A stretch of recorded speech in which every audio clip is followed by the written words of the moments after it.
You're very welcome back to the Daily Rundown. Now tonight's special guest is David Winnard from Discover the Wild. Hello David. Hiya, you're right. Thanks very much for coming in to us. Pleasure. This is a slightly different interview now to what we've done before, but I'm looking forward to this. Tell us exactly what you do at Discover the Wild first of all. My main kind of role is educating people about edible, medicinal, poisonous plants and fungi, specifically kind of stuff in urban areas that, you know, loads of people have access to but just aren't aware of it. You know, people think foraging is going out into the countryside and picking, you know, all sorts of nice things in the woods and the fields and things, but actually there's a wealth of stuff on our doorstep that we have access to.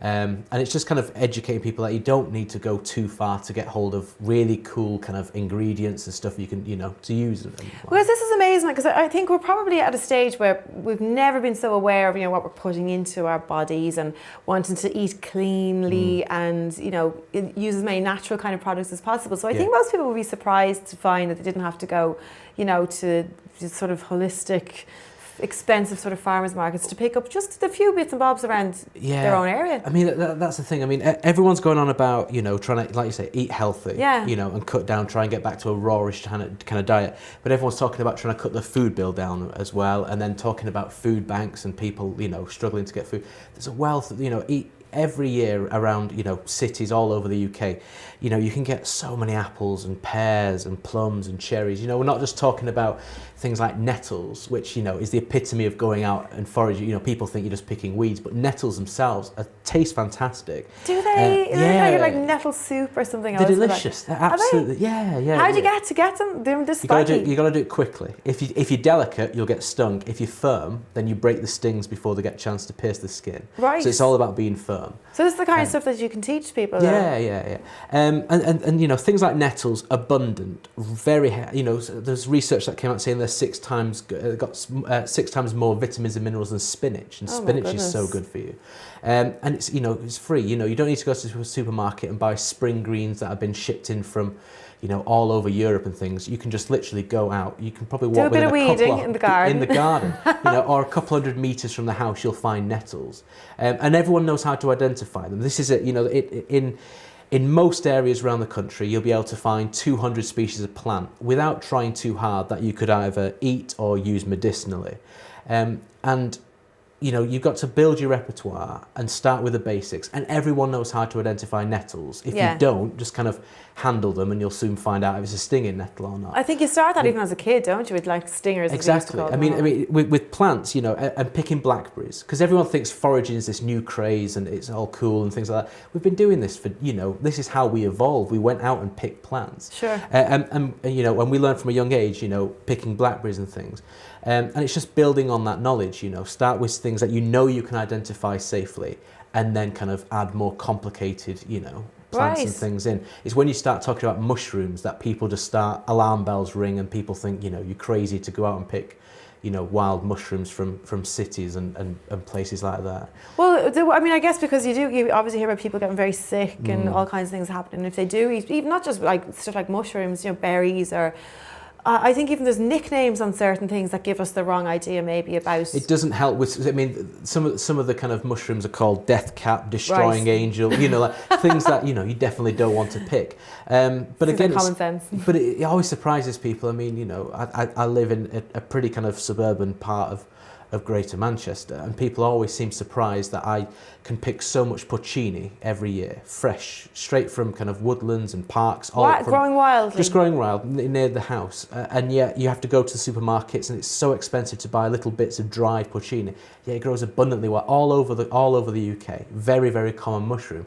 But people just don't feel confident to go out and pick it themselves. And how can you help them then in that situation? So how can you literally show them, you know, what's safe? Do you literally show them what's... Yeah, I mean, like? there's loads of books out there and the internet, you know, that show all sorts of pictures and things like that, but a lot of people want to be literally taken by the hand and shown, you know, you can eat this and we'll eat it and we'll be fine and nothing bad will happen. And it's about showing people to use their common sense. My grandma got me into foraging, and she used to pay me to find different species of mushrooms. She used to pay me a penny for every common species I found, 2 pennies if it was uncommon, and 5 pennies if it was rare. What a great incentive. Well, it's a treasure hunt. And at the end of the walk, we used to go back past the sweet shop, and whatever I don't, I get in sweets, and I did all right. But it was that kind of learning from a young age, kind of, that this is all right. And she taught me 12 species of mushroom, and she said to me, stick with those, because you cannot get them wrong. They're so iconic, they're so distinctive. And this is in the UK? Yeah. And what ones are you talking about that we've recognised from the supermarket even? Oh, this is it. Poaching is certainly one. Poaching is the Italian name. In the UK, it's called penny bun, but everyone knows it by its Italian name. Things like chanterelle, oyster mushrooms. You see them in the exotic aisle of the supermarket, and yet they're very common. If you go anywhere where there's a bit of rotting wood, they usually grow. There's all sorts of stuff, but you've got to be safe, and you learn ones that you can identify, and then you just leave everything else and just stick with those, and you'll never have an upset stomach. Because that's one of the dangers, obviously, is to make yourself very ill. I mean, are we talking about sort of fatal illnesses? Yeah, I mean, all around the UK, there's like I said, the death cap destroying angel, but then other plants like hemlock water, dropwort, deadly nightshade. These are plants that are seriously going to most of them will kill you. So you've got to, the first thing I always tell people is you learn those, because you learn what not to pick before you learn what to pick. Okay. Yeah. What about staying on the right side of the law now as well when you go out? So I know we're touching this in the way in. So the laws on the forager's side, legally you're allowed to take the 4 Fs, which are flowers, fruit, foliage, and fungi. And so long as they're for personal use, then it's fine. For commercial use is a different area. But so long as you don't uproot any wild plants without landowner's permission, and so long as you don't damage any plant under the Schedule 8 of the Wildlife Countryside Act, things like orchids, which are specifically protected, then you'll be fine, And it just being about sustainable and responsible, not taking absolutely everything, just taking what you need, making sure there's other left for wildlife and other people. And going out, you might be going home delighted with your bag of mushrooms. You might find you've picked up, the wrong kind of mushroom. You're passing down PC plod. How do you stay away? How do you kind of protect yourself from that point of view? You learn which ones not to pick. Yes. Yeah. That's number one. So that's the number one lesson in your class, Dave. Yeah, and the law has changed. Having certain mushrooms in your possession. It used to be against the law to have them in a dried state. Right. Now it's in any state. Okay. So, which always kind of confuses me, because they grow commonly in kind of lawns and gardens, and there's a housing estate near me, and they grow abundantly in people's gardens, and you think, well, are the police going to knock on and get people done for possession and just growing them unintentionally? But so for that reason alone, it might be worth actually going out and finding out which ones are okay to have grown anyway, isn't it? Yeah, you'll be fine. Well, show us what you've brought in, because people aren't going to believe. We first of all thought you did a stop off at the off license on the way in. Well, this is just an idea. I like making drinks with the kind of foragey stuff. You do your jams and chutneys and stuff like that. I like making drinks, and these are syrups, cordials kind of thing that you'd mix with either just water, or you could put in cocktails with gin, vodka, prosecco, things like that. But just to give you an idea, this is a rose syrup made from roses found all around Greater Manchester. But the rose species we use is called Japanese rose. This is abundant across all cities across the UK, because councils love to plant it because it's kind of quick growing, thorny, cheap, kind of covers an area, but it produces the most divine rose scent of all the kind of rose flowers, and we just kind of infuse these rose petals in the drink, and it just tastes like liquid Turkish delight. And we get them from supermarket car parks, council car parks, housing estates, growing in a kind of, they've been planted, but then they've kind of established themselves growing well. These aren't growing out in the countryside. These aren't rose petals from Turkey and places like that.